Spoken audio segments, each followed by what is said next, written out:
기도하고 싶은데 말이 나오지 않나요? 하나님께 나아가고 싶은데 어떤 단어로 시작해야 할지 모르겠나요? 마음은 무거운데 입술은 굳게 닫혀 있나요? 당신은 지금 무릎을 꿇고 있지만 아무 말도 나오지 않습니다. 하나님, 저는 그 다음이 없습니다. 어떤 말을 해야 할지 모르겠습니다. 어떤 기도를 드려야 할지 감이 오지 않습니다. 마음속에는 수많은 감정이 소용돌이치고 있는데 그것을 단어로 표현할 수가 없습니다. 답답합니다. 막막합니다. 하나님과 나 사이에 보이지 않는 벽이 생긴 것 같습니다. 당신은 혼자가 아닙니다. 수많은 믿음의 사람들도 똑같은 순간을 겪었습니다. 기도가 막히고 하나님과의 대화가 끊긴 듯한 그 순간을. 엘리야도 그랬습니다. 로뎀나무 아래서 죽기를 구했을 때 그는 더 이상 기도할 말이 없었습니다. 다윗도 그랬습니다. 시편 곳곳에서 그는 내 기도가 막혔다고 고백합니다. 예수님의 제자들도 그랬습니다. 주여, 우리에게 기도를 가르쳐 주소서라고 간청했습니다. 그들도 기도할 말을 몰랐습니다.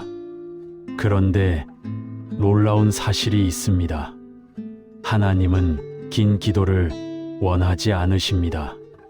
화려한 문장도, 완벽한 표현도, 신학적으로 정확한 언어도 필요 없습니다. 하나님이 원하시는 것은 단 하나입니다. 당신의 진심입니다. 그리고 그 진심은 때로 단 하나의 이름으로 표현됩니다. 예수, 하나님, 주님, 이 이름 하나만 부르세요. 반복하세요. 속삭이세요. 그 이름 안에 모든 것이 담겨 있습니다. 구원도, 치유도, 회복도, 평안도, 소망도. 이름은 단순한 호칭이 아닙니다. 성경에서 이름은 그 존재의 본질을 담고 있습니다. 하나님의 이름은 하나님의 성품 그 자체입니다. 예수님의 이름은 구원 그 자체입니다. 그래서 그 이름을 부르는 것만으로도 당신은 하나님의 모든 성품과 능력을 구하는 것입니다. 오늘 밤 당신에게 10가지 말씀을 전합니다. 기도할 말이 없을 때 이 한 단어만 반복하면 기도의 길이 다시 열린다는 것을 증명하는 말씀들입니다. 이 말씀들은 수천 년 동안 수많은 사람들의 기도를 회복시켰습니다. 절망 속에 있던 사람들을 일으켰습니다. 침묵 속에서 신음하던 사람들에게 다시 목소리를 주었습니다. 그리고 오늘 밤 이 말씀들이 당신의 기도를 회복시킬 것입니다. 눈을 감으세요. 마음을 편히 하세요. 당신이 지금 어떤 상태에 있든 어떤 감정을 느끼고 있든 그대로 괜찮습니다. 하나님은 당신의 침묵도 이해하십니다. 당신의 탄식도 들으십니다. 당신의 눈물도 보십니다. 그리고 그저 듣기만 하세요. 하나님께서 당신의 침묵 속에서도 말씀하실 것입니다. 당신의 마음 깊은 곳에서 그분의 음성이 들릴 것입니다. 내가 여기 있다. 나는 너를 사랑한다. 너는 혼자가 아니다. 준비되셨나요? 그럼 이제 시작하겠습니다. 첫 번째 말씀으로 들어가겠습니다. 첫 번째 말씀, 이름 부를 때 응답하시는 하나님.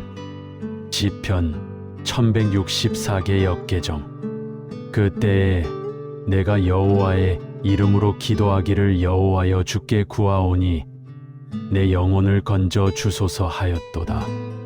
당신은 지금 기도할 힘조차 없는 상태인가요?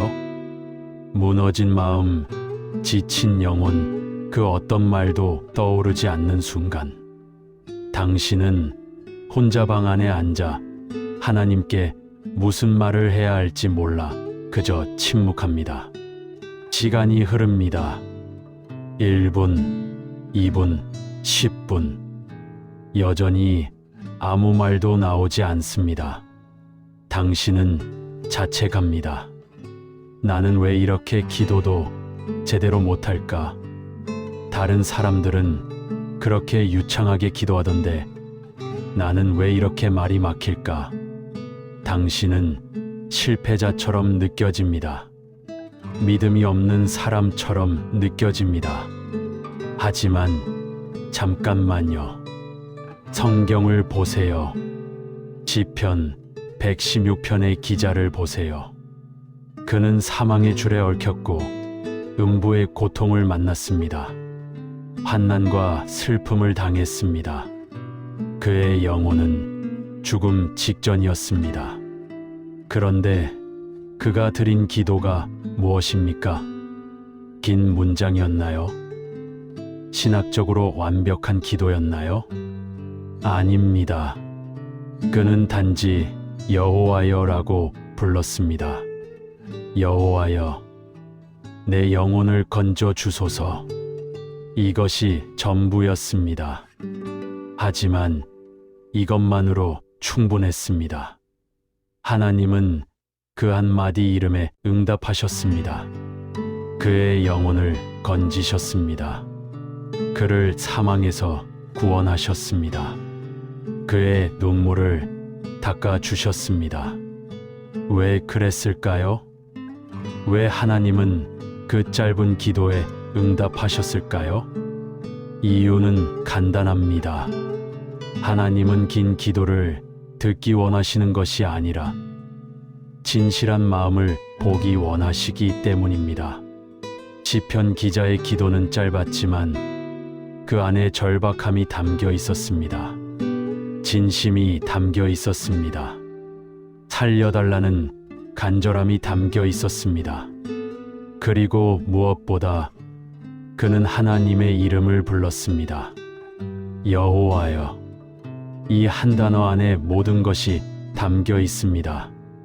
여호와는 스스로 계신 분, 영원히 변치 않으시는 분, 언약을 지키시는 분이라는 뜻입니다.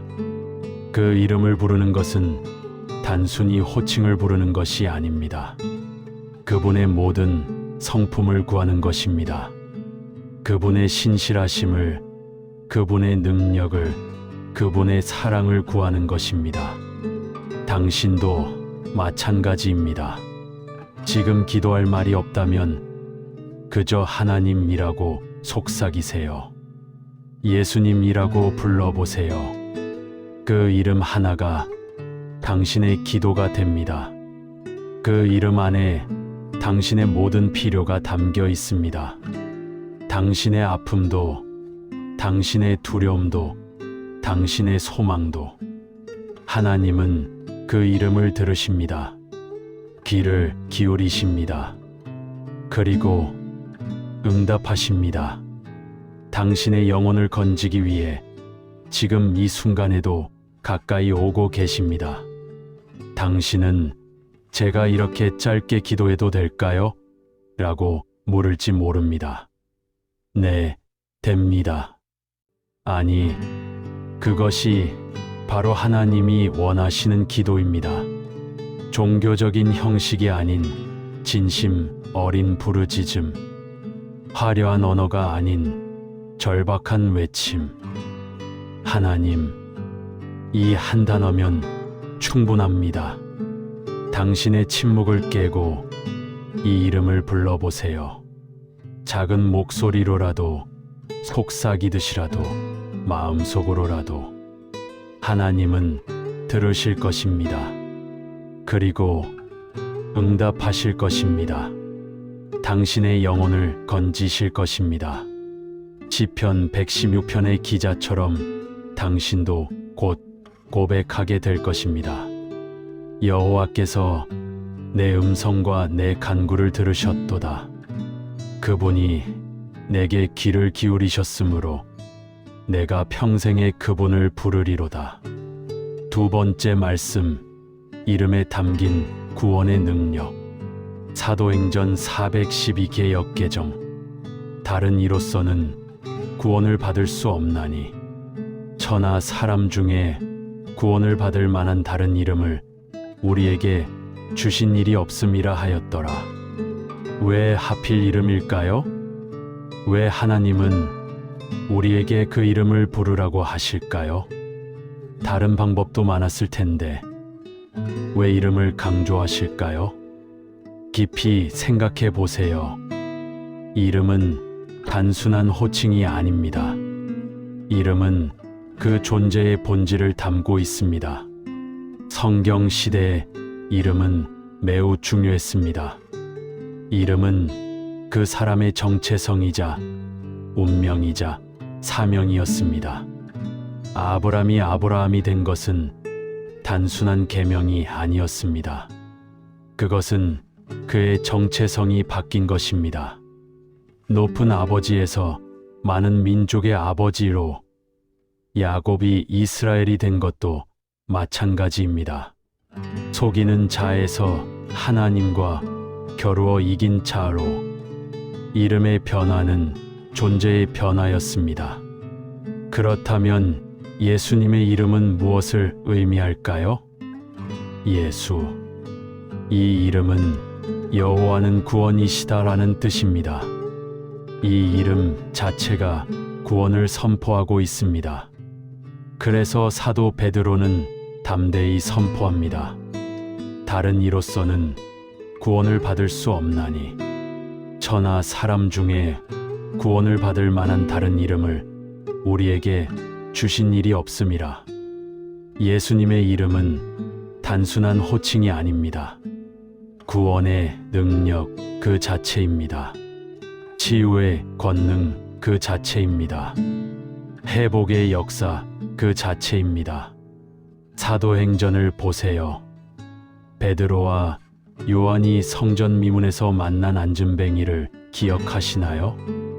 그는 나면서부터 걷지 못하는 사람이었습니다. 매일같이 성전 문 앞에 앉아 구걸하며 살았습니다. 그런데 베드로가 그에게 말합니다. 은과 금은 내게 없거니와 내게 있는 이것을 내게 주노니 나사렛 예수 그리스도의 이름으로 일어나 걸으라. 그리고 그의 손을 잡아 일으켰습니다. 그 순간 40년 동안 걷지 못했던 그 사람의 발과 발목이 힘을 얻었습니다. 그는 뛰고 걷고 찬양하며 성전으로 들어갔습니다. 무엇이 그를 고쳤습니까? 베드로의 능력입니까? 아닙니다. 요한의 신앙입니까? 아닙니다. 예수 그리스도의 이름입니다. 그 이름 안에 담긴 능력이 그를 고쳤습니다. 이것이 얼마나 놀라운 일입니까? 그 이름만 불러도 기적이 일어납니다. 그 이름만 선포해도 치유가 일어납니다. 그 이름만 의지해도 구원이 일어납니다. 천하의 그 어떤 이름도 예수님의 이름과 같은 권능을 가지지 못했습니다. 철학자의 이름도, 종교 지도자의 이름도, 왕의 이름도, 영웅의 이름도, 오직 예수 그리스도의 이름만이 구원의 능력을 가지고 있습니다. 왜 그럴까요? 왜 이 이름만이 특별할까요? 이유는 간단합니다. 예수님만이 우리의 죄를 위해 십자가에서 죽으셨기 때문입니다. 예수님만이 사흘 만에 부활하셨기 때문입니다. 예수님만이 죄와 사망의 권세를 이기셨기 때문입니다. 이 이름은 승리의 이름입니다. 이 이름은 권세의 이름입니다. 이 이름은 생명의 이름입니다. 당신이 지금 무너져 있을 때, 아무것도 할 수 없을 때, 그저 예수라고 부르세요. 그 이름 안에 모든 구원의 능력이 담겨 있습니다. 병든 자를 일으킨 이름입니다. 눈먼 자를 보게 한 이름입니다. 귀머거리를 듣게 한 이름입니다. 벙어리를 말하게 한 이름입니다. 문둥병자를 깨끗하게 한 이름입니다. 죽은 자를 살린 이름입니다.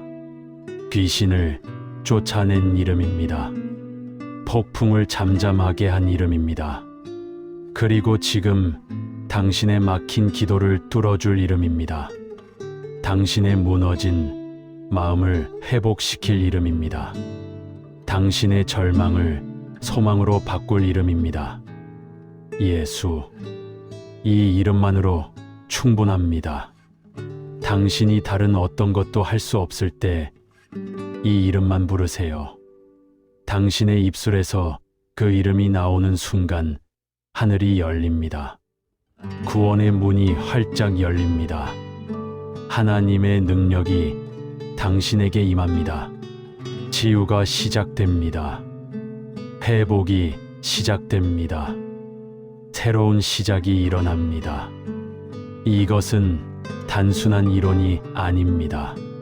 지난 2000년 동안 수많은 사람들이 경험한 진리입니다.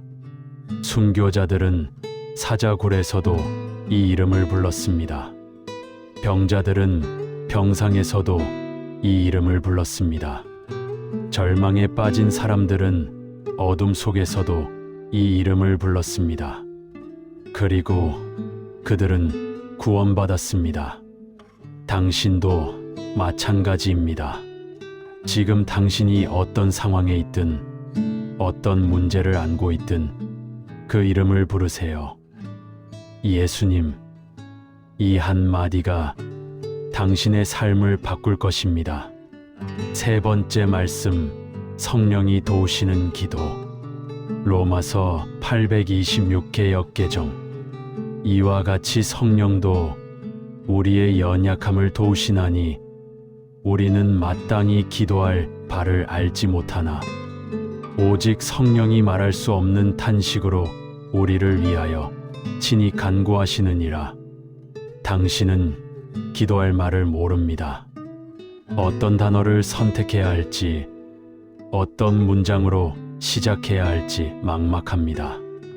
머릿속이 하얗게 비었습니다. 마음은 복잡한데 그것을 표현할 언어가 없습니다. 당신은 좌절합니다. 나는 왜 이렇게 기도도 제대로 못할까? 하지만 여기 놀라운 진리가 있습니다. 당신이 기도할 말을 몰라도 성령님은 아십니다. 당신이 침묵할 때 성령님은 당신을 대신해 기도하십니다. 이것을 깊이 생각해 보세요. 당신이 기도하지 못할 때 성령님이 당신을 위해 기도하신다는 것입니다. 당신의 연약함을, 당신의 무능함을, 당신의 막힌 기도를 성령님이 도우신다는 것입니다. 로마서 8장 26절은 우리에게 큰 위로를 줍니다. 우리는 마땅히 기도할 바를 알지 못하나 이 고백을 보세요. 사도 바울조차도 기도할 바를 알지 못한다고 고백합니다. 그렇습니다.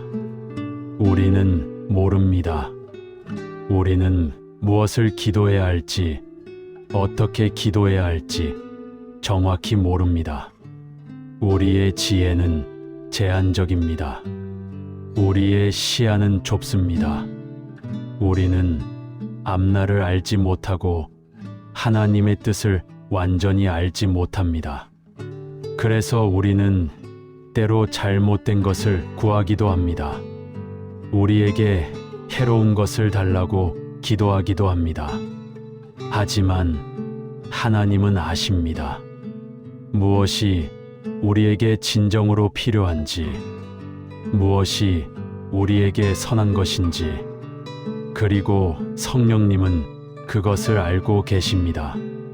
그래서 오직 성령이 말할 수 없는 탄식으로 우리를 위하여 친히 간구하시느니라고 말씀하십니다. 말할 수 없는 탄식. 이 표현을 주목하세요. 성령님의 기도는 때로 말로 표현할 수 없을 만큼 깊습니다. 인간의 언어로는 담을 수 없을 만큼 깊은 신음입니다. 성령님은 당신의 마음 깊은 곳을 아십니다. 당신이 의식하지 못하는 상처도, 당신이 숨기고 있는 아픔도, 당신이 말하지 못하는 소원도 성령님은 모두 아십니다. 그리고 그것을 하나님 아버지께 아뢰십니다. 당신이 말하지 못하는 것을 성령님이 말씀하십니다. 당신이 표현하지 못하는 것을 성령님이 표현하십니다. 당신이 구하지 못하는 것을 성령님이 구하십니다. 이것이 얼마나 큰 은혜입니까? 당신은 완벽하게 기도할 필요가 없습니다. 당신은 신학적으로 정확하게 기도할 필요가 없습니다. 당신은 그저 하나님이라고만 부르면 됩니다. 나머지는 성령께서 하십니다. 성령님이 당신의 신음을 하나님의 뜻에 맞게 해석하십니다. 성령님이 당신의 탄식을 하나님의 귀에 가장 아름다운 기도로 전달하십니다. 당신의 연약함을 아시는 성령께서 당신이 말하지 못한 모든 것을 하나님께 아뢰십니다. 당신의 아픔을, 당신의 두려움을, 당신의 소망을, 당신의 필요를. 그러니 걱정하지 마세요. 완벽한 기도를 할 필요가 없습니다. 긴 기도를 할 필요가 없습니다. 당신이 지금 할 수 있는 것을 하세요. 하나님, 이 한 단어만 속삭이세요. 그러면 성령님이 나머지를 채우실 것입니다. 당신의 침묵을 기도로 바꾸실 것입니다. 당신의 탄식을 찬양으로 바꾸실 것입니다. 당신의 절망을 소망으로 바꾸실 것입니다. 성령님은 지금도 당신을 위해 간구하고 계십니다. 당신이 자고 있을 때도, 당신이 깨어 있을 때도, 당신이 기도할 때도, 당신이 침묵할 때도 성령님은 쉬지 않고 당신을 위해 기도하십니다. 하나님의 뜻대로, 하나님의 마음에 맞게. 그리고 하나님 아버지는 성령님의 기도를 들으십니다. 응답하십니다. 당신을 위한 가장 좋은 것으로 응답하십니다. 그러니 기도할 말이 없어도 괜찮습니다. 당신 혼자 기도하는 것이 아니기 때문입니다. 성령님이 함께 기도하고 계십니다. 아니, 성령님이 당신을 위해 기도하고 계십니다. 당신은 그저 주님의 이름을 부르고 성령께 맡기세요. 성령님, 제가 무슨 말을 해야 할지 모르겠습니다. 저를 도와주세요. 이것만으로 충분합니다.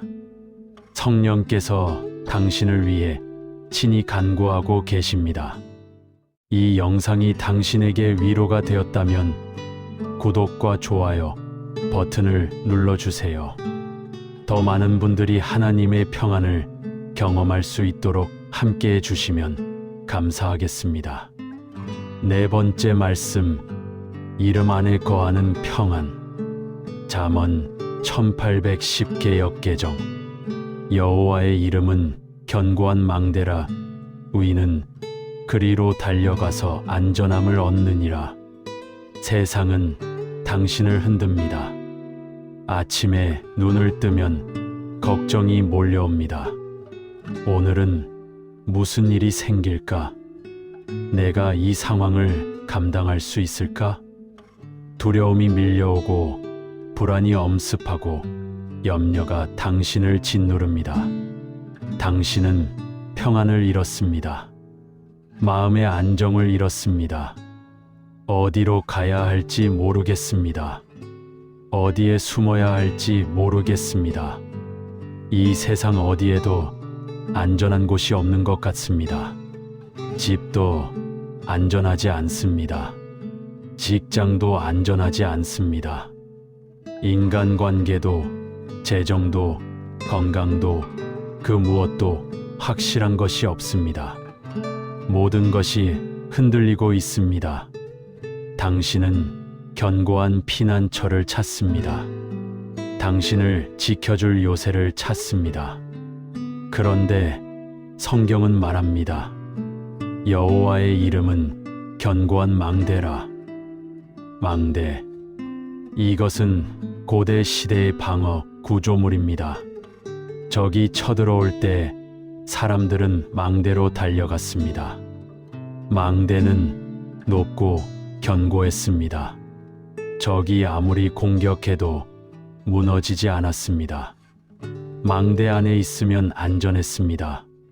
성경은 여호와의 이름이 바로 그런 망대라고 말합니다.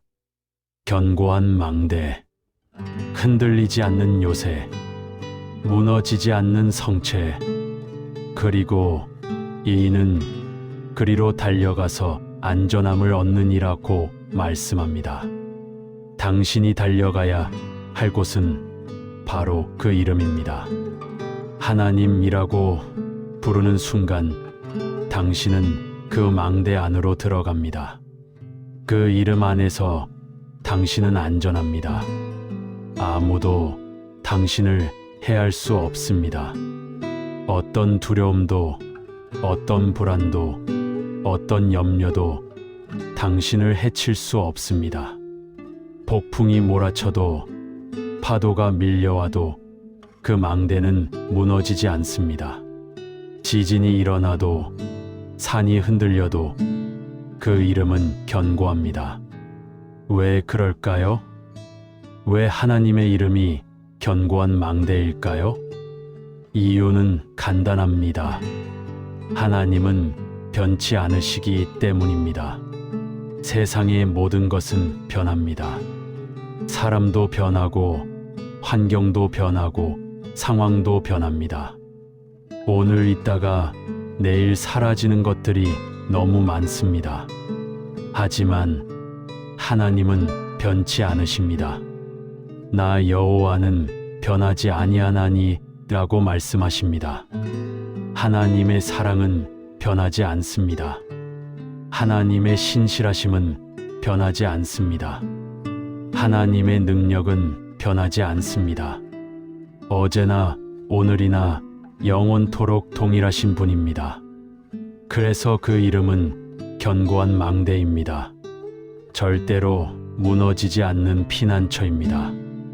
당신이 기도할 말이 없을 때 그저 주님이라고 속삭이세요. 그 이름 안으로 달려가세요. 거기에 평안이 있습니다. 거기에 쉼이 있습니다. 거기에 안전함이 있습니다. 시편 기자는 말합니다. 하나님은 우리의 피난처시요 힘이시니 환난 중에 만날 큰 도움이시라.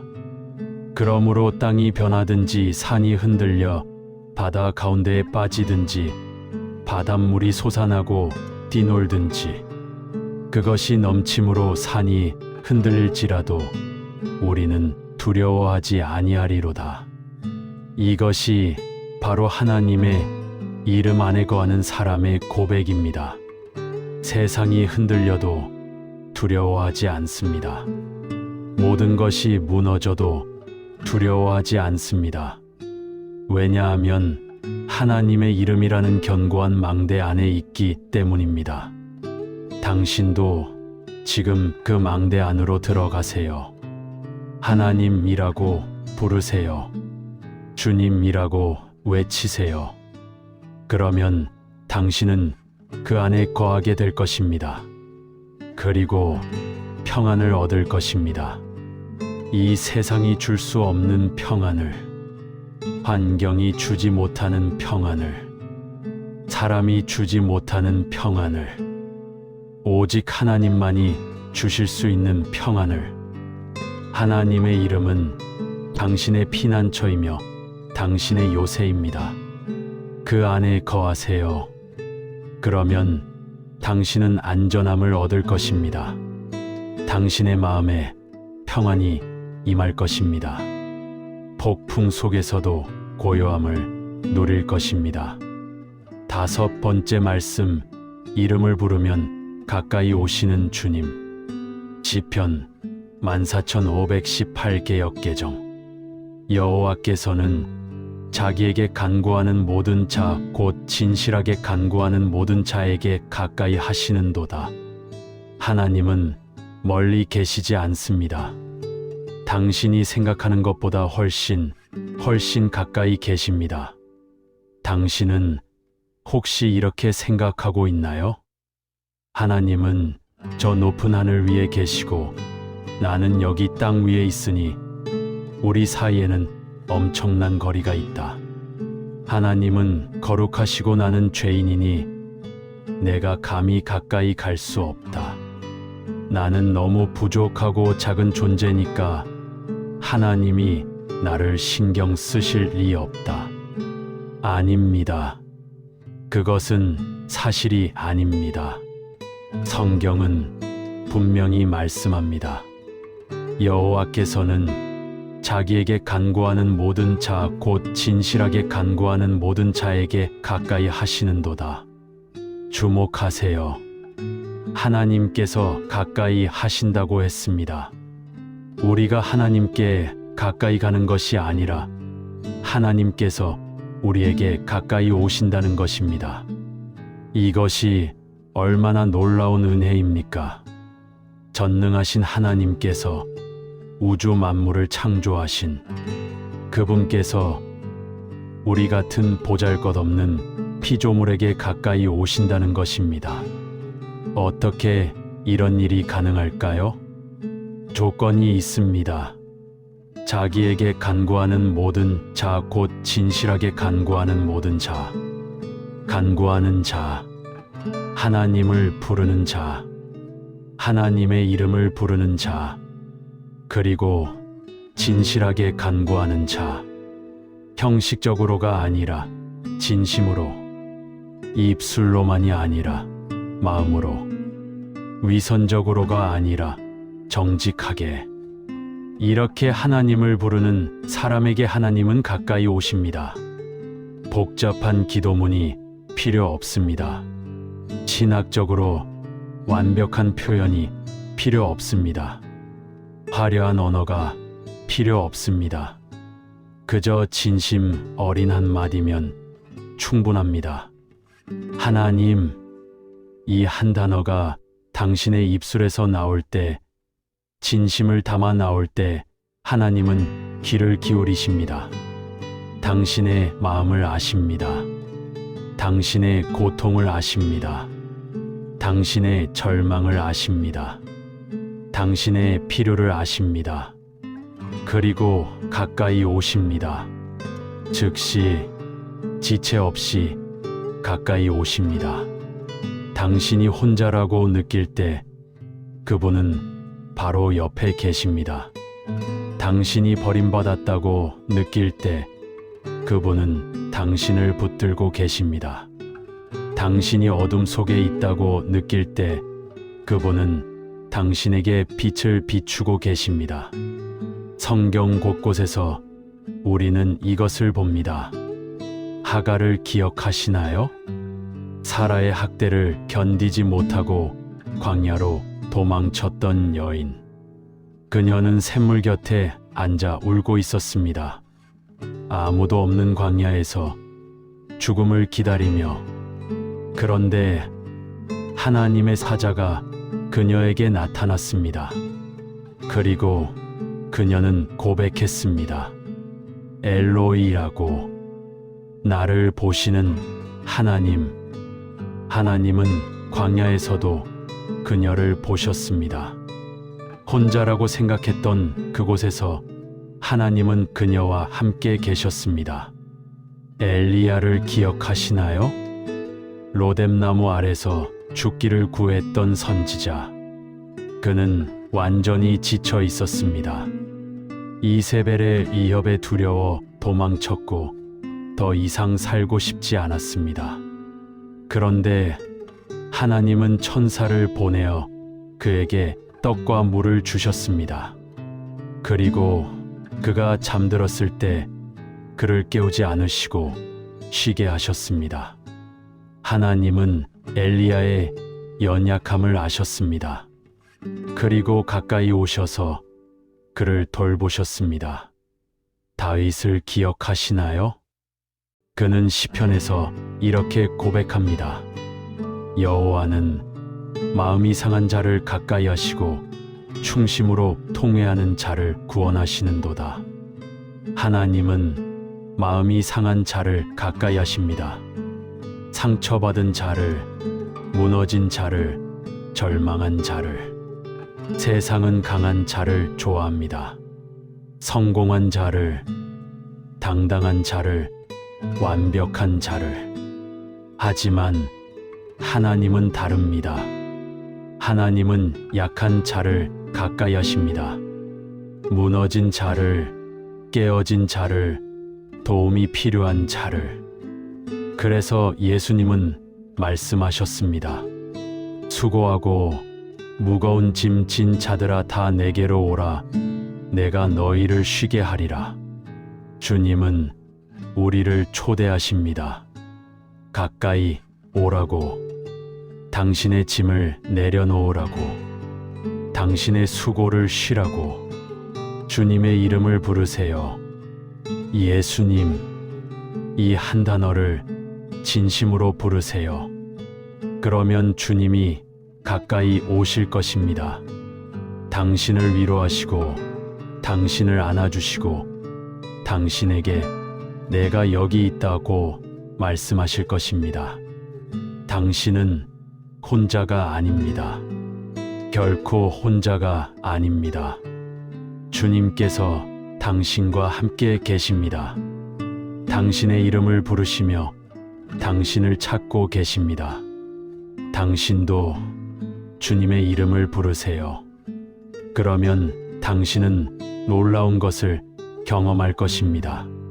주님의 임재를, 주님의 평안을, 주님의 사랑을. 주님은 지금 당신에게 가까이 오고 계십니다. 6번째 말씀, 이름으로 묶는 것과 푸는 권세. 마태복음 1819에 20 개역개정. 진실로 다시 너희에게 이르노니 너희 중에 두 사람이 땅에서 합심하여 무엇이든지 구하면 하늘에 계신 내 아버지께서 그들을 위하여 이루게 하시리라.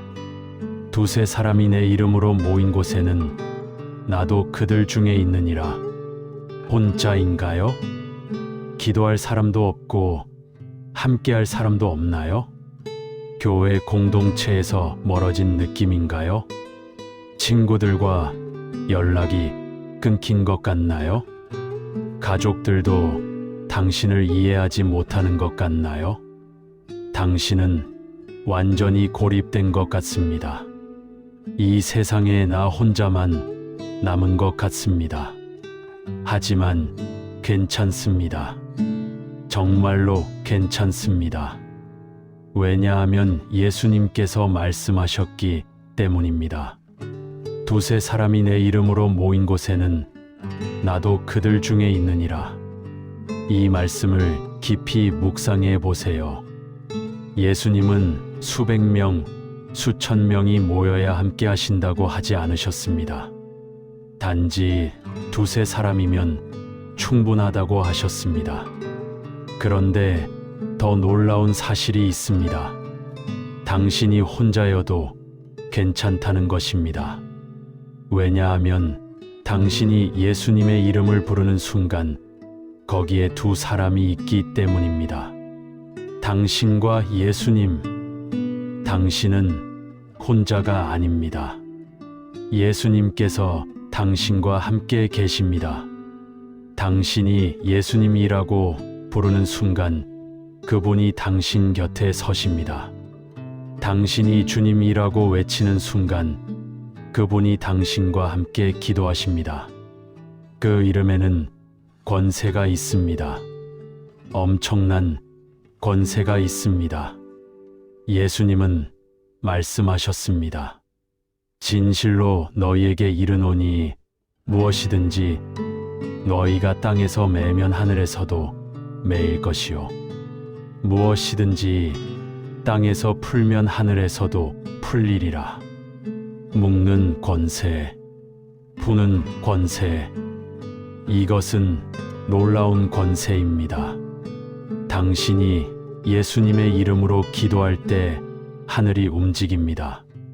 당신이 예수님의 이름으로 선포할 때 영적 세계가 반응합니다. 악한 영들이 물러갑니다. 질병이 떠납니다. 두려움이 사라집니다. 염려가 끊어집니다.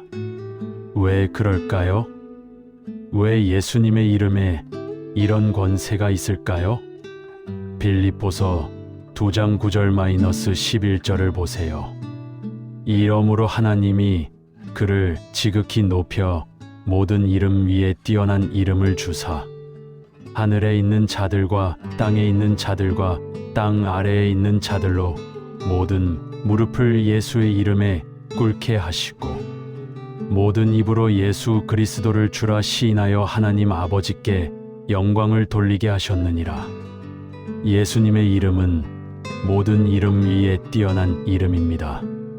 천사들의 이름보다, 권세자들의 이름보다, 정사와 권세의 이름보다 모든 무릎이 예수님의 이름 앞에 꿇어야 합니다. 하늘에 있는 자들도, 땅에 있는 자들도, 땅 아래에 있는 자들도. 이것이 예수님의 이름이 가진 권세입니다. 그래서 당신이 그 이름으로 기도할 때, 그 이름으로 구할 때, 그 이름으로 선포할 때 하늘 아버지께서 그것을 이루어 주십니다. 너희 중에 2사람이 땅에서 합심하여 무엇이든지 구하면 하늘에 계신 내 아버지께서 그들을 위하여 이루게 하시리라. 무엇이든지. 이 단어를 주목하세요. 제한이 없습니다. 단서, 조항이 없습니다. 무엇이든지 구하면 이루어진다고 하셨습니다. 물론 이것은 하나님의 뜻 안에서입니다. 하나님의 영광을 위한 것이어야 합니다. 그러나 원칙은 분명합니다. 예수님의 이름으로 합심하여 구하면 하나님께서 이루어 주신다는 것입니다. 침묵 속에서도, 혼자 있을 때에도 그 이름만 부르세요. 예수님, 함께해 주세요. 주님, 저를 도와주세요. 하나님, 이 문제를 해결해 주세요. 그러면 주님이 당신 곁에 서실 것입니다. 당신의 기도를 들으시고 당신의 간구를 응답하실 것입니다. 사도행전을 보세요. 초대교회 성도들이 예수님의 이름으로 기도할 때 놀라운 일들이 일어났습니다. 병자가 고침을 받았습니다. 귀신이 쫓겨났습니다. 죽은 자가 살아났습니다. 감옥 문이 열렸습니다. 지진이 일어나 쇠사슬이 풀렸습니다. 이 모든 것이 예수님의 이름으로 일어났습니다. 그리고 지금도 마찬가지입니다. 예수님의 이름은 여전히 권세가 있습니다. 여전히 능력이 있습니다. 2000년 전과 동일한 능력이 지금도 있습니다. 당신의 문제가 아무리 크고 복잡해도 예수님의 이름보다 큰 것은 없습니다. 당신의 상황이 아무리 절망적이어도 예수님의 이름이 해결할 수 없는 것은 없습니다. 그 이름을 부르세요. 믿음으로 부르세요. 확신을 가지고 부르세요. 그러면 당신은 경험할 것입니다. 묶였던 것이 풀리는 것을, 막혔던 것이 열리는 것을, 불가능해 보였던 것이 가능해지는 것을. 예수님의 이름으로는 모든 것이 가능합니다. 7번째 말씀, 이름을 경외하는 자에게 주시는 축복. 말라기 316개 역개정. 그때에 여호와를 경외하는 자들이 피차의 말함에 여호와께서 그것을 분명히 들으시고, 여호와를 경외하는 자와 그 이름을 존중히 생각하는 자를 위하여 여호와 앞에 있는 기념책에 기록하셨느니라. 당신의 기도가 사라지지 않습니다. 당신이 주님의 이름을 부를 때마다 하나님은 그것을 기록하십니다.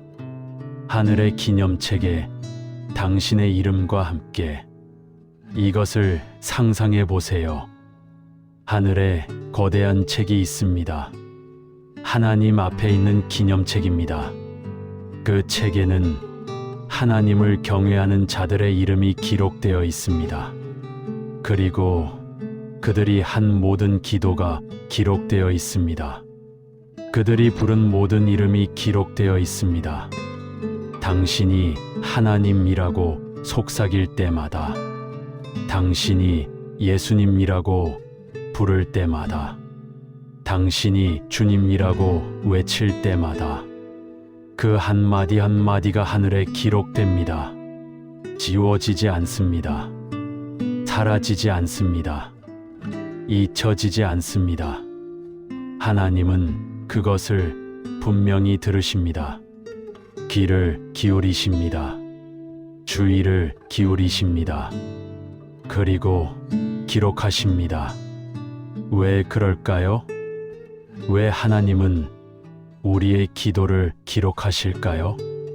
이유는 간단합니다. 하나님은 우리를 사랑하시기 때문입니다. 우리를 소중히 여기시기 때문입니다. 우리를 잊지 않으시려고 기록하시는 것입니다. 물론 하나님은 전지하신 분이십니다. 모든 것을 아시는 분이십니다.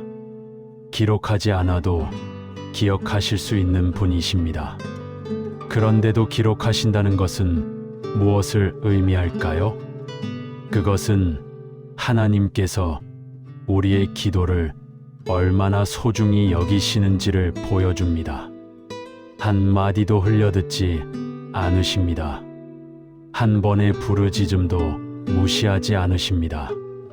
모두 기록하시고, 모두 기억하시고, 모두 응답하십니다. 요한계시록 5장 8절을 보세요.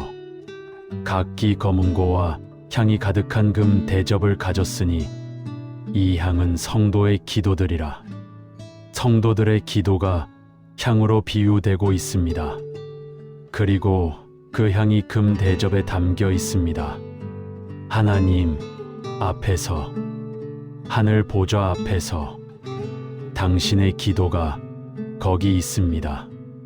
당신이 수년 전에 드린 기도도, 당신이 어제 드린 기도도, 당신이 오늘 아침에 드린 기도도 모두 하나님 앞에 향으로 올라가 있습니다. 금 대접에 담겨 있습니다.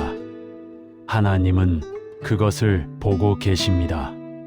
기억하고 계십니다. 그리고 때가 되면 응답하실 것입니다. 당신이 주의 이름을 존중히 여기기에 하나님도 당신을 기억하십니다. 당신이 주의 이름을 경외하기에 하나님도 당신을 소중히 여기십니다. 당신의 기도가 헛되지 않습니다. 아무리 짧아도, 아무리 단순해도 그 이름을 부르는 한 당신의 기도는 하늘에 닿습니다. 기록됩니다. 보존됩니다. 그리고 응답됩니다. 때로 우리는 생각합니다. 내 기도가 너무 작고 사소한 것 아닐까? 하나님께서 이런 작은 일까지 신경 쓰실까? 내 기도가 하나님께 들릴까? 네, 들립니다. 하나님은 모든 기도를 들으십니다. 큰 기도도, 작은 기도도, 긴 기도도, 짧은 기도도, 유창한 기도도, 더듬거리는 기도도 모두 들으시고 모두 기록하십니다. 시편 56편 8절을 보세요. 나의 유리함을 주께서 계수하셨으니 나의 눈물을 주의 병에 담으소서. 이것이 주의 책에 기록되지 아니하였나이까. 하나님은 우리의 눈물까지도 기록하십니다. 우리의 탄식까지도 기억하십니다. 하물며 우리의 기도를 어찌 잊으시겠습니까? 그러니 걱정하지 마세요. 당신의 기도는 결코 사라지지 않습니다. 하늘의 기념책에 영원히 기록되어 있습니다. 하나님은 그것을 보고 계십니다. 그리고 때가 되면 가장 완벽한 방법으로 가장 좋은 때에 응답하실 것입니다. 주의 이름을 부르세요. 그러면 당신의 이름도 하늘의 책에 기록될 것입니다. 하나님을 경외하는 자로, 주의 이름을 존중히 여기는 자로, 그리고 하나님은 당신을 축복하실 것입니다. 당신을 기억하실 것입니다. 당신을 결코 잊지 않으실 것입니다. 8번째 말씀, 이름을 찬양하는 회복의 고백. 시편 343개 역개정. 나와 함께 여호와를 광대하시다 하며 함께 그의 이름을 높이세. 기도가 막혔을 때 찬양으로 돌아가세요. 이것은 매우 중요한 원리입니다. 기도할 말이 없을 때 찬양하세요. 주님을 찬양합니다. 이 한마디가 당신의 영혼을 다시 일으킵니다. 왜 그럴까요? 왜 찬양이 그렇게 강력할까요? 찬양은 당신의 초점을 바꾸기 때문입니다. 당신이 기도할 수 없을 때 그것은 대부분 당신의 시선이 문제에 고정되어 있기 때문입니다. 당신의 상황을 보고, 당신의 어려움을 보고, 당신의 한계를 봅니다. 그러면 절망이 밀려옵니다. 말문이 막힙니다. 기도가 나오지 않습니다. 하지만 찬양은 당신의 시선을 바꿉니다.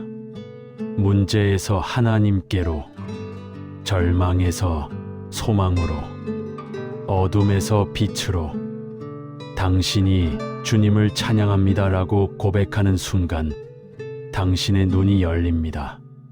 당신의 문제보다 더 크신 하나님을 보게 됩니다. 당신의 상황보다 더 능력 있으신 하나님을 보게 됩니다. 그리고 희망이 생깁니다. 믿음이 생깁니다. 기도가 다시 나오기 시작합니다. 시편 기자 다윗을 보세요. 그는 자주 절망적인 상황에 처했습니다. 사울 왕에게 쫓길 때, 아들 압살롬이 반역했을 때, 죄를 범하고 회개할 때. 그런데 그가 그 모든 상황에서 한 것이 무엇입니까? 찬양입니다. 나와 함께 여호와를 광대하시다 하며 함께 그의 이름을 높이세. 그는 다른 사람들을 초대합니다. 함께 여호와를 광대하시다 하자고. 함께 그의 이름을 높이자고. 광대하시다. 이 단어는 위대하시다, 크시다, 장엄하시다는 뜻입니다. 다윗은 자신의 문제가 크다는 것을 알고 있었습니다. 하지만 하나님이 더 크시다는 것도 알고 있었습니다. 그래서 하나님을 광대하시다고 고백했습니다. 그리고 그분의 이름을 높였습니다. 이것이 바로 찬양입니다. 찬양은 당신의 상황을 부정하는 것이 아닙니다. 문제가 없는 척하는 것이 아닙니다. 오히려 문제를 인정하면서도 하나님이 그보다 더 크시다고 고백하는 것입니다. 당신도 그렇게 하세요. 하나님, 제 문제가 큽니다. 하지만 주는 더 크십니다. 예수님, 제 상황이 어렵습니다. 하지만 주는 더 능력 있으십니다. 주님, 저는 무너졌습니다. 하지만 주는 저를 일으키실 수 있습니다. 이것이 찬양입니다. 이런 고백이 당신의 영혼을 다시 살립니다. 어둠을 밀어냅니다. 절망을 물리칩니다. 역대하 20장의 여호사밧을 기억하시나요? 그는 엄청난 대군이 쳐들어오는 것을 보고 두려워했습니다. 인간적으로는 전혀 승산이 없었습니다. 그런데 그가 한 일이 무엇입니까? 금식하고 기도했습니다. 그리고 하나님께서 말씀하셨습니다. 이 전쟁은 너희 것이 아니요 하나님의 것이니라. 너희는 싸울 것 없이 항우를 이루고 서서 너희와 함께 한 여호와가 구원하는 것을 보라. 여호사밧은 순종했습니다. 그리고 놀랍게도 군대의 맨 앞에 찬양대를 세웠습니다. 무기를 든 군사가 아니라 찬양하는 자들을. 그들은 나아가며 노래했습니다. 여호와께 감사하세. 그의 인자하심이 영원하시도다. 그 순간 하나님께서 복병을 두시어 적군을 치셨습니다. 적들이 서로를 공격하여 전멸했습니다. 여호사밧과 그의 백성은 싸우지 않고 승리했습니다. 찬양의 능력입니다. 찬양은 하나님을 움직입니다. 찬양은 영적 세계를 바꿉니다. 찬양은 당신의 상황을 변화시킵니다. 찬양의 고백이 당신의 마음에 빛을 비춥니다. 어둠이 물러갑니다. 두려움이 사라집니다. 믿음이 솟아납니다. 기도할 말이 없다면 찬양하세요. 하나님, 주는 위대하십니다. 예수님, 주는 광대하십니다. 주님, 주는 능력이 많으십니다. 하나님, 주는 신실하십니다. 이런 고백을 하세요. 주의 이름을 높이세요. 그러면 당신의 영혼이 다시 살아날 것입니다. 회복의 길이 열릴 것입니다. 찬양은 당신의 무기입니다. 찬양은 당신의 힘입니다. 찬양은 당신의 승리입니다. 주의 이름을 찬양하세요. 그러면 주님께서 당신을 회복시키실 것입니다. 9번째 말씀, 이름을 믿는 자에게 주신 권세. 요한복음 112개 역개정. 영접하는 자 곧 그 이름을 믿는 자들에게는 하나님의 자녀가 되는 권세를 주셨으니 기도가 막혔어도 괜찮습니다. 정말로 괜찮습니다. 왜냐하면 당신은 이미 하나님의 자녀이기 때문입니다. 이것을 깊이 깨달으세요.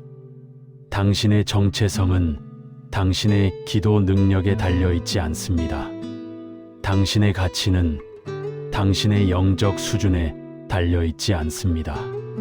당신은 예수님의 이름을 믿는 것만으로 이미 하나님의 자녀가 되었습니다. 이것은 권세입니다.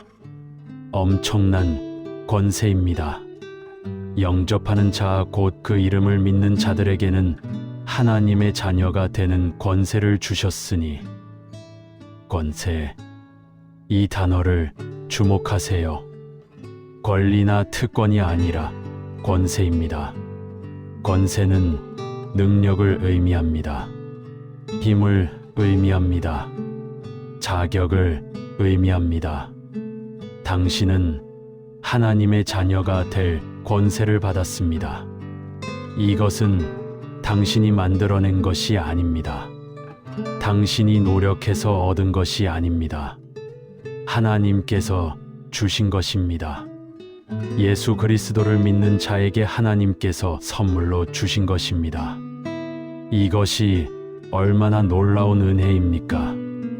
전능하신 하나님의 자녀가 되는 권세를, 우주 만물을 창조하신 분의 자녀가 되는 권세를 우리 같은 죄인에게 주셨다는 것입니다.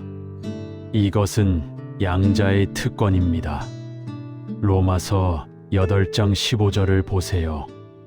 너희는 다시 무서워하는 종의 영을 받지 아니하고 양자의 영을 받았으므로 우리가 아빠 아버지라고 부르짖느니라. 양자의 영. 우리는 하나님의 양자가 되었습니다. 법적으로, 영적으로, 영원히 하나님의 자녀가 되었습니다. 그래서 우리는 하나님을 아빠 아버지라고 부를 수 있습니다. 아빠. 이것은 매우 친밀한 호칭입니다. 어린아이가 아버지를 부를 때 사용하는 말입니다. 신뢰의 표현입니다. 사랑의 표현입니다. 의존의 표현입니다. 당신은 하나님을 아빠라고 부를 수 있습니다. 이것이 당신의 권세입니다. 이것이 당신의 특권입니다. 당신이 하나님께 나아갈 수 있는 권세입니다. 기도가 막혀도 당신의 신분은 변하지 않습니다. 당신은 여전히 하나님의 사랑받는 자녀입니다. 어떤 상황에서도, 어떤 실패에서도, 어떤 연약함에서도 당신의 정체성은 흔들리지 않습니다. 왜냐하면 그것은 당신의 행위에 기초한 것이 아니라 예수 그리스도의 은혜에 기초한 것이기 때문입니다. 당신이 예수님의 이름을 믿는 한 당신은 하나님의 자녀입니다. 영원히, 확실하게, 변함없이 아버지라고 부르세요. 이 한 단어가 당신의 정체성을 확인시켜 줍니다. 당신은 꼬아가 아닙니다. 당신은 버림받은 자가 아닙니다. 당신은 혼자가 아닙니다. 당신은 하나님의 자녀입니다. 하늘 아버지의 사랑받는 아들, 딸입니다. 이것을 기억하세요. 특별히 기도가 막혔을 때 이것을 기억하세요. 당신의 기도 능력이 당신의 가치를 결정하지 않습니다. 당신의 영적 수준이 당신의 자격을 만들지 않습니다. 당신은 예수님의 이름을 믿기에 이미 하나님의 자녀입니다. 그 이름을 믿는 한 당신은 언제나 아버지께 나아갈 수 있습니다.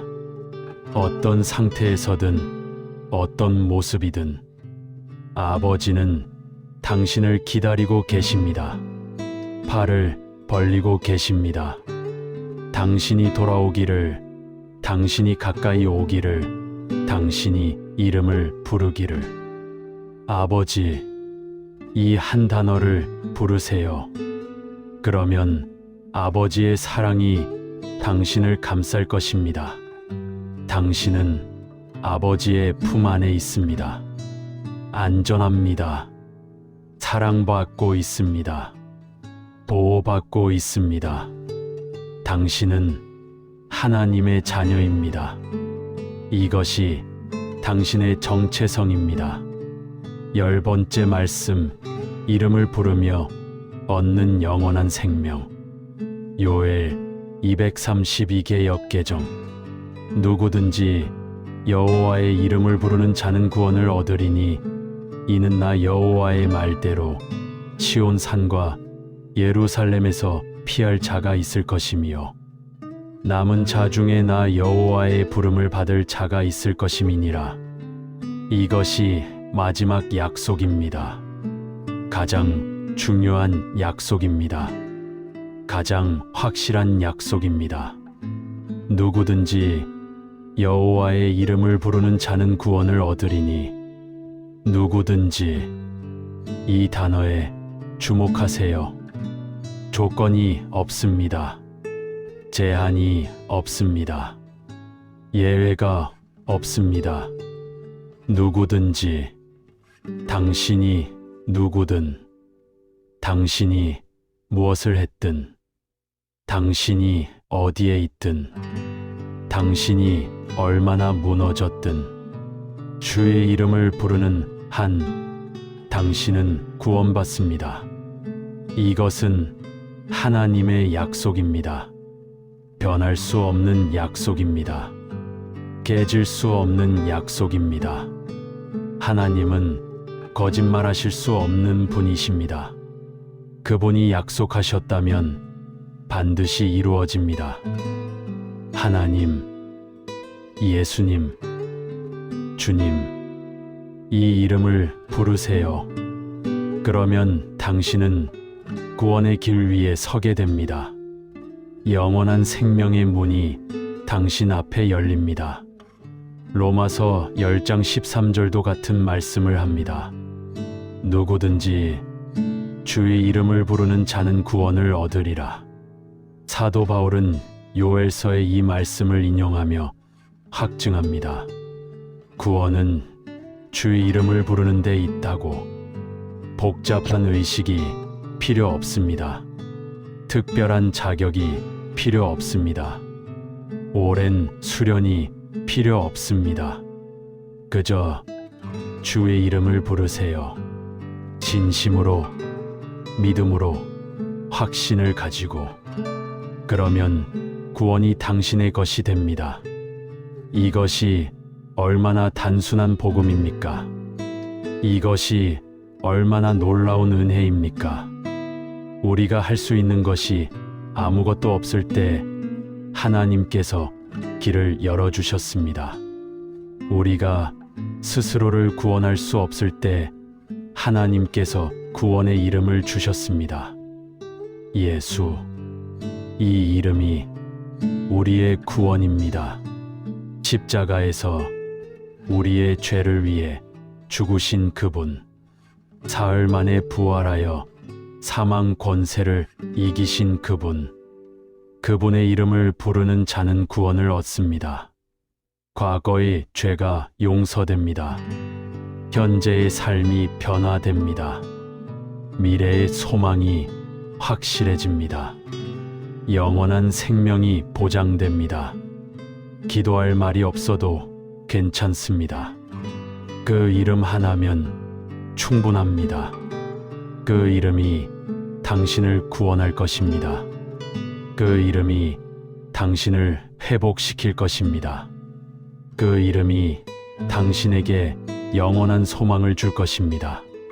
주의 이름을 부르는 자는 반드시 구원받습니다. 이것이 하나님의 약속입니다.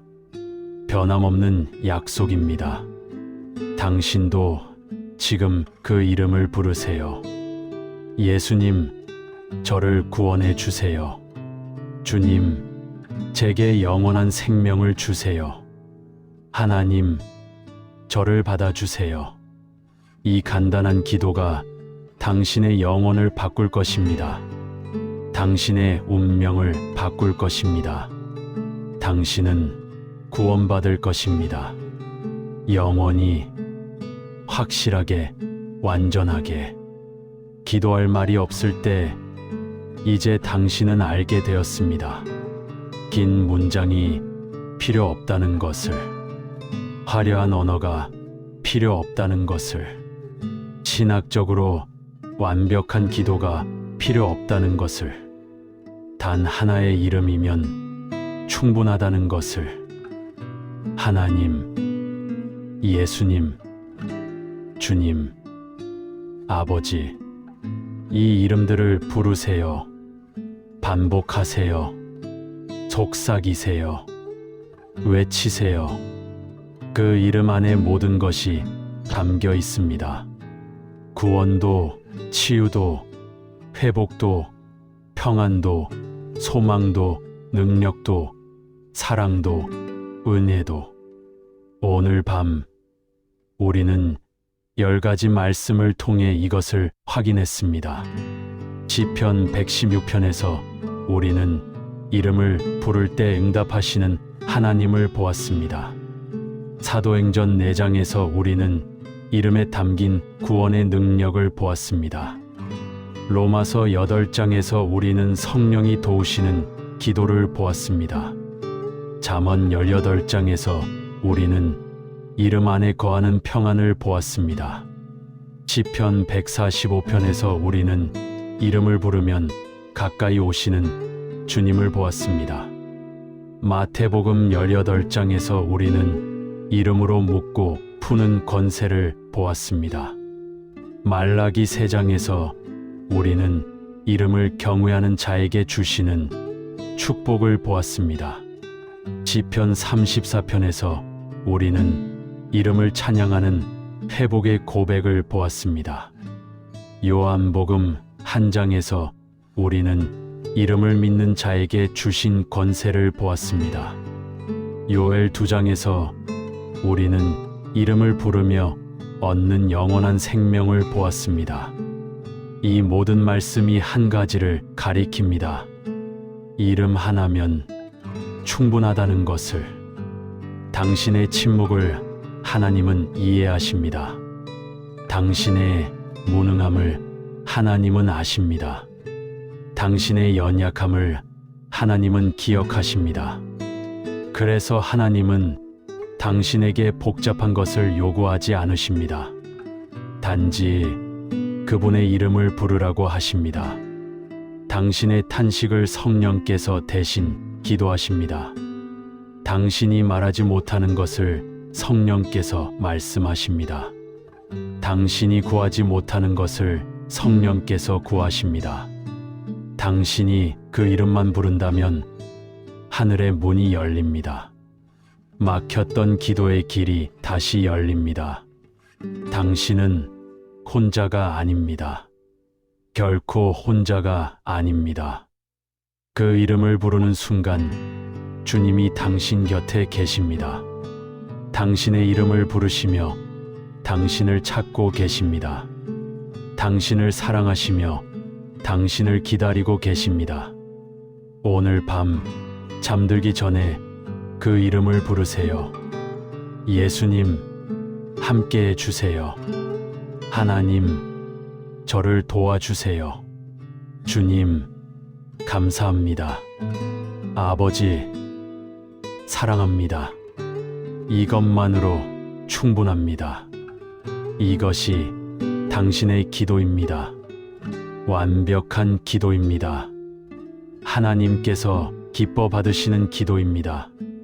하나님은 당신의 기도를 들으십니다. 당신의 목소리를 알아들으십니다. 당신의 마음을 아십니다. 그리고 응답하실 것입니다.